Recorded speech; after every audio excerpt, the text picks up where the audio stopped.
તો વડોદરાના ભાયલીની શાળામાં એબીવીપીનો વિરોધ। વિબગ્યોર હાઈસ્કૂલમાં ફી વધારાને લઈને એબીવીપી મેદાને જોવા મળી રહ્યું છે।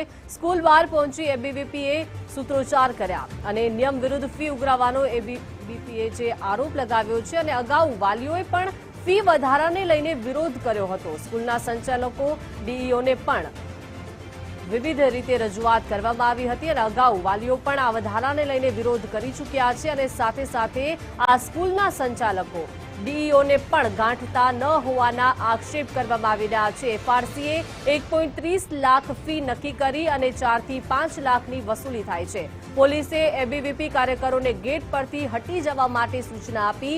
વિબગ્યોર હાઈસ્કૂલના ગેટ પર એબીવીપી જવાનો અડગ જોવા મળી રહ્યા છે। વધુ વિગત સાથે સંવાદદાતા અલ્પેશ લાઈવ જોડાઈ ગયા છે। અલ્પેશ, વડોદરાના ભાયલીની શાળામાં હવે વાલીઓ બાદ એબીવીપીના કાર્યકરો વિરોધ કરી રહ્યા છે। વિબગ્યોર હાઈસ્કૂલમાં ફી વધારાને લઈને હવે એબીવીપીના કાર્યકરો મેદાને જોવા મળી રહ્યા છે। શું માહોલ ત્યાં અને શું કહી રહ્યા છે તેઓ?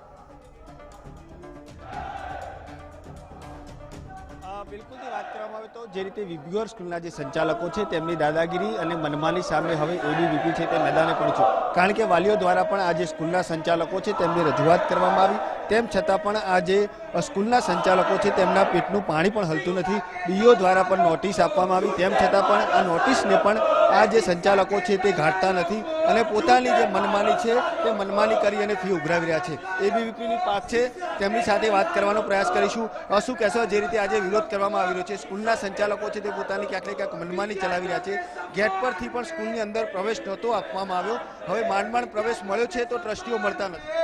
એટલે 1.5 કલાકથી વિદ્યાર્થી પરિષદ આજે બધાની રાહ જોઈને ગેટ ઉપર બેઠું હતું, ત્યારે એમને કહેવામાં આવ્યું કે ટ્રસ્ટી 5 મિનિટની અંદર આવે છે। અત્યારે 1.5 કલાક થઈ ગયો છે, હજી સુધી કોઈ પણ ટ્રસ્ટી અથવા તો કોઈ પણ ઓથોરિટી અમને મળવા આવ્યું નથી। વિદ્યાર્થી પરિષદની એક જ માંગ છે કે જે એફઆરસીના નિયમો છે એનું શાળા મેનેજમેન્ટ પાલન કરે અને ટ્રસ્ટી આવીને વિદ્યાર્થી પરિષદની માંગ સ્વીકારે। વાલીઓની પણ વાત નથી સાંભળતા, ડીઈઓ દ્વારા પણ નોટિસ આપવામાં આવી, તેમ છતાં પણ આ લોકો ગણકારતા નથી। એટલે ક્યાંક ને ક્યાંક આપણે આ બધું નોટિસ કર્યું કે વિદ્યાનું જે વ્યાપારીકરણ થઈ રહ્યું છે, પણ એ આટલી બધી હદે કે જ્યારે ગવર્મેન્ટ દ્વારા એમને નોટિસ ફટકારવામાં આવે છે ત્યારે પણ એનું માન રાખવામાં આવતું નથી। અત્યારે પોલીસ પ્રશાસન પણ ક્યારનું સમજાવી રહ્યું છે કે કોઈ ઓથોરિટી આવીને વિદ્યાર્થી પરિષદના કાર્યકર્તાઓને મળી લે, પણ આજે 1.5 કલાક થયો, અત્યારે કોઈ પણ ઓથોરિટી અહીંયા આવવા તૈયાર નથી અને જો આવું ને આવું રહ્યું તો વિદ્યાર્થી પરિષદ આનાથી પણ ઉગ્ર રજૂઆત કરશે। વિદ્યાર્થી પરિષદ આનાથી પણ ઉગ્ર રજૂઆત કરશે। આપણે અન્ય જે વિદ્યાર્થીઓ છે તેમની સાથે પણ વાત કરવાનો પ્રયાસ કરીશું।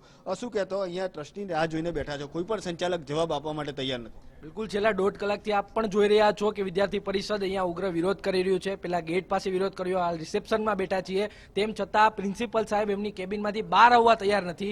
જ્યારે વિદ્યાર્થી પરિષદ આવે છે તેમ છતાં બહાર નથી આવતા, તો વિચારો વાલીઓ વિદ્યાર્થીઓનું તો આ કેવી રીતે સાંભળતા હશે। ત્યારે જે વિદ્યાર્થી પરિષદ જ્યાં સુધી બહાર નહીં આવે ત્યાં સુધી અહીંયા બેસી રહેશે અને અમારી જે રજૂઆત છે એ જ્યાં સુધી પૂરી ના થાય ત્યાં સુધી અમે અહીંથી હટવાના નથી। બિલકુલથી વિદ્યાર્થીઓની જે રજૂઆત છે જ્યાં સુધી પૂર્ણ ના થાય ત્યાં સુધી અહીંયાથી હટશે નહીં। પોલીસ પણ સમજાવવાનો પ્રયાસ કરી છે કે જે ટ્રસ્ટી છે, જે સંચાલકો છે તેમને બહાર બોલાવવામાં આવે, પરંતુ ક્યાંક ને ક્યાંક પોલીસને પણ આ જે સંચાલકો છે તે ગાંઠતા નથી અને આખરે વિદ્યાર્થીઓએ અંદર આવી અને હાલ આ જે સ્કૂલ છે તેની બહાર સૂત્રોચ્ચાર કર્યા છે।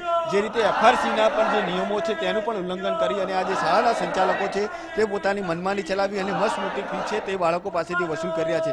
વાલીઓ દ્વારા પણ રજૂઆત કરવામાં આવી હતી, ડીઓ દ્વારા પણ નોટિસ પાઠવવામાં આવી હતી, એફઆરસીમાંથી પણ નોટિસ આપવામાં આવી, તેમ છતાં પણ આ જે શાળાના જે સંચાલકો છે તે ક્યાંક ને ક્યાંક પોતાના મનમાની ચલાવી રહ્યા છે, દાદાગીરી કરી રહ્યા છે અને આ જે વિદ્યાર્થી પરિષદની જે પાંખ છે તેમને પણ હાલ મળવા માટે તૈયાર નથી। આપ જોઈ શકો છો તે રીતે હાલ એબીવીપીની જે પાંખ છે, જે કાર્યકર્તાઓ છે તે હાલ અહીં પહોંચ્યા છે અને આ જે સ્કૂલના સંચાલકો છે તેમને સામે ભારે વિરોધ કર્યા છે।